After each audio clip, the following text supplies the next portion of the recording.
Dans l'éclat feutré des bureaux de Veridian Dynamics, Emily, une jeune femme aussi discrète qu'efficace, passait ses journées à orchestrer le chaos administratif avec une grâce silencieuse. Un jour, une note inhabituelle atterrit sur son bureau. Réunion avec M. Thorne, 17 heures pour discussion projet spécial. Son cœur manqua un battement. M. Thorne, le PDG millionnaire, l'énigmatique fondateur de Veridian Dynamics, était une figure mythique pour la plupart des employés. À l'heure convenue, Emily se retrouva dans le bureau panoramique de M. Thorne. La vue sur la ville était à couper le souffle, mais ce fut son regard intense qui la captiva. Il n'était pas le tyran froid qu'elle avait imaginé, mais un homme aux yeux pensifs, une âme visiblement tourmentée par une ambition dévorante. Il lui proposa un projet secret, répertorier des œuvres d'art rares qu'il possédait dans sa propriété privée. Une mission qui la sortirait de son rôle habituel. Les semaines suivantes, Emily passa ses soirées dans l'immense demeure de M. Thorne, non pas comme une employée, mais comme une invitée privilégiée. Elle découvrit des trésors cachés, des sculptures antiques aux toiles modernes, et à travers ses œuvres, elle commença à entrevoir l'homme derrière le mythe.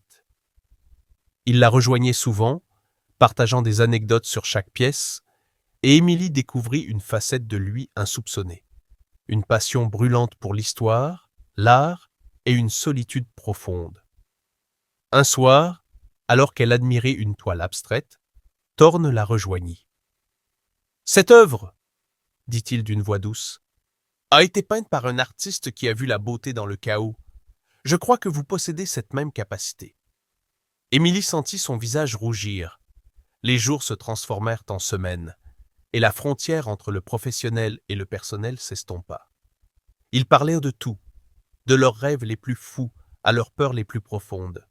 Ils dégustèrent de bons vins. Emily, pour la première fois, se sentait libre d'être elle-même. Un après-midi pluvieux, alors qu'ils étaient perdus dans une discussion animée devant un tableau de Monet, Thorne prit sa main.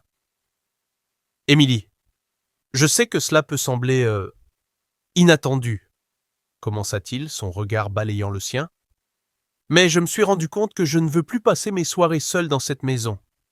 Je ne veux plus passer mes journées sans votre présence, sans votre esprit, sans votre... Il hésita, cherchant ses mots. Votre lumière. Émilie fut submergée par l'émotion.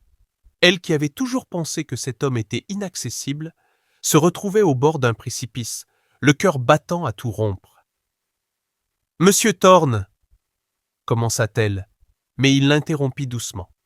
« Appelez-moi Julian. » Leurs yeux se rencontrèrent, et dans ce silence électrique, tout fut dit. Ce n'était pas l'histoire cliché d'une employée séduite par son riche patron.